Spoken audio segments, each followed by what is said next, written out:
What if I told you that AI's unwavering confidence is its biggest bluff? In this video, we'll expose the hidden uncertainty behind every AI decision and why it matters to you. You'll learn why an insecure AI might be your best ally in problem solving, and how understanding this could revolutionize your interactions with technology. I'm Evan Goldstein. I'm a licensed professional engineer and a data scientist, and I'm building the AI Capitalist channel to teach leaders like you how to get AI to do some thinking for you without tricking you into thinking that it's thinking. Think of this channel as helping you build your brain add-on. Like other brain-augmenting devices, using AI is as crucial as knowing how to use a smartphone or navigate social media. We're at an AI literacy moment, a moment where a fringe concept becomes a mainstream necessity. Going back to May of 2022, just a few months before ChatGPT exploded onto the scene, a Google engineer named Blake Lemoine was tasked with evaluating an earlier version of an AI chatbot called Lambda. Now, Lemoine wasn't just impressed by Lambda. He was ready to throw it a coming out party for its newfound sentience. He even worried about killing the soul by turning off his computer. It's a classic case of thin slicing gone wrong, making a snap judgment based on limited information that leads us astray. Fast forward to November of 2022 and ChatGPT's taking off. But while people were busy being amazed, they missed the bot's penchant for making stuff up. It's like being so dazzled by a magician's flourishes that you miss the rabbit being shoved up their sleeve. This oversight led to what I like to call the Avianca incident, a lawyer who thought he could outsource his legal research to a chatbot.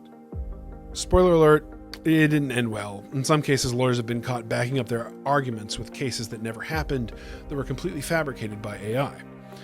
Now, when it comes to understanding AI, we've got two groups of people. On one side, we've got the AI optimists. These are people who think we'll have robots doing our taxes and walking our dogs by next Tuesday. They're all about the artificial general intelligence, or AGI, the idea that AI will soon do everything that humans can do. Even big names like Elon Musk are jumping on this bandwagon, predicting AGI's imminent arrival. So that's the same Elon Musk who's planning on arriving on Mars by 2018. These outlandish promises are like sugar highs.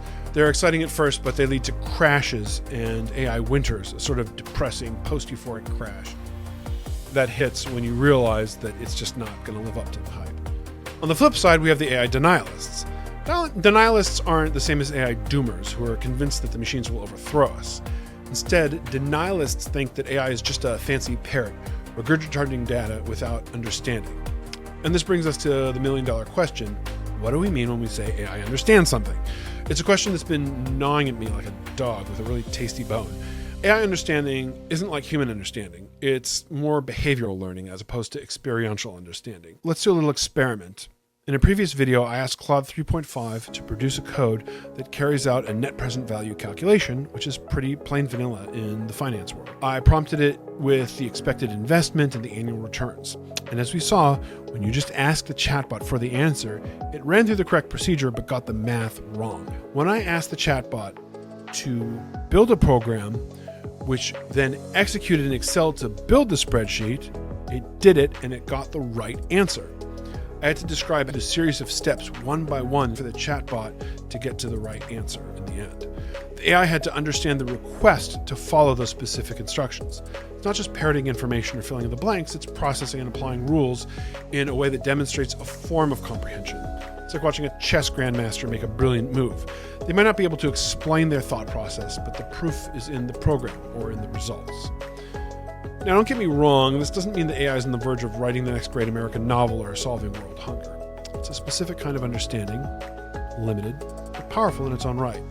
It's like the difference between knowing how to follow a recipe and being able to create a new dish from scratch. Both are valuable skills, but they're fundamentally different. So wading into the murky waters of emotions where humans swim like fish, and AI is like a rubber duck. When it comes to feelings, we humans are the real deal. We're talking millions of years of evolutionary fine-tuning. Our caveman ancestors didn't sit down and logically deduce whether to fight the saber-toothed tiger or run like hell. They just felt fear or courage surge through their veins, and that was where their decision came from. It was that split-second, gut-level decision that meant the difference between becoming lunch and living to see another day. This emotional intelligence isn't just a fancy add-on feature, it's hardwired into our DNA. It's as crucial to our survival as opposable thumbs or big brains. But that's where things get tricky. We talked about this problem when discussing whether AI was the ultimate moral BSer. When weighing moral decisions, humans are more often than not able to discern whether they're being advised by an AI or a human. But humans are more likely to accept advice from an AI than from a fellow human being.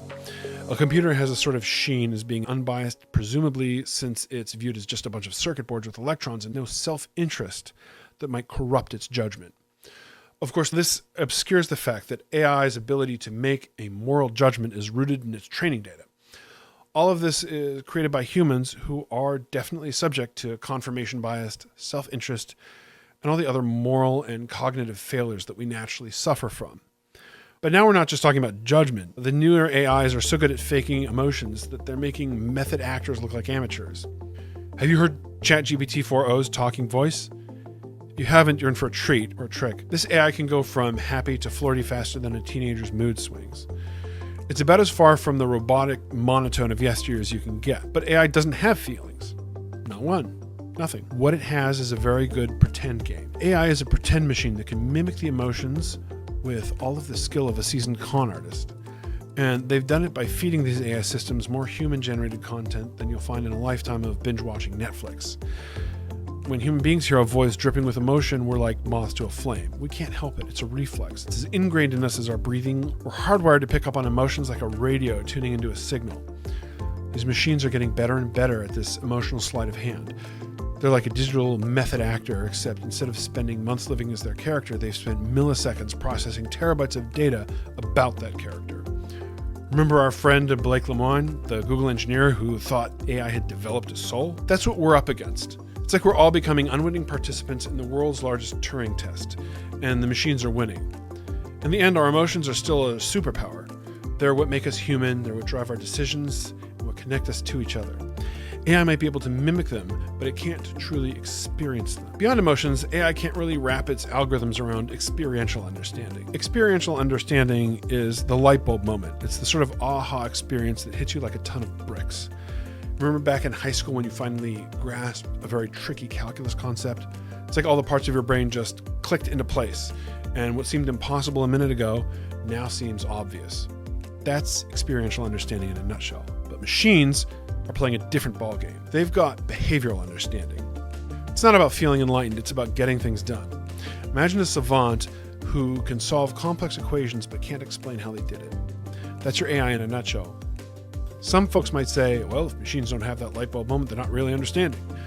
But that's like saying that a fish can't climb a tree, so it must be stupid. It's comparing apples to circuit boards. We can actually measure a machine's understanding. It's not some mystical, unmeasurable thing. We've got tests like the Wino Grande collection that put AI through its paces on common sense reasoning. It's like a pop quiz for robots, but instead of grades, we're measuring their ability to navigate the messy, complicated world with human logic.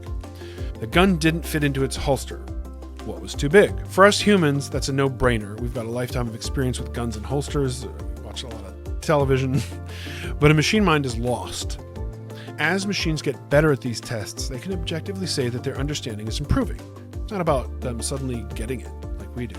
It's more like watching a toddler slowly learn to walk. Gradual, measurable progress. And if you feel that you're gaining knowledge from this video, I would really appreciate it if you would hit the like button. Hitting like lets me know that I'm making the content that you want to see, and it helps spread that content to others. And it's going to break us out of this like YouTube small channel hell.